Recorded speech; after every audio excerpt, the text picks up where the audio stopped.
মহালয়া, আজকে মহালয়া, তারপরেও জিমে আসছি আমরা সবাই। তো দেখো জিমে, হ্যাঁ এখন আমার হয়ে যাচ্ছে, শুধু এখন ফ্রি হ্যান্ডসটা বাকি, লাস্টে ওয়ার্ম আপ যেটাকে বলা হয় সেটা করবো, করার পরে তারপর টাটা বাই বাই, বাড়ি চলে যাব। হ্যালো বলো, হ্যালো হ্যালো।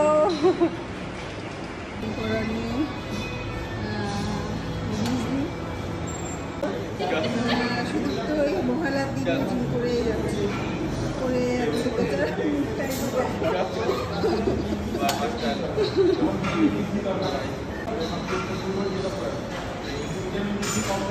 এই হলো সুদীপ্ত, আমার একটা ছোট্ট ভাই।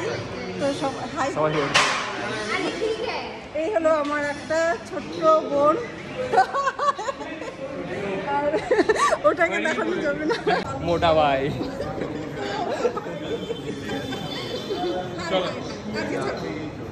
লজ্জা পাচ্ছে পাবেন, তো সেই জন্য সবার সামনে আসতে চান, তো দূরে চলে যায়। তো তোমরা একটু বেশি করে নিও, ওকে।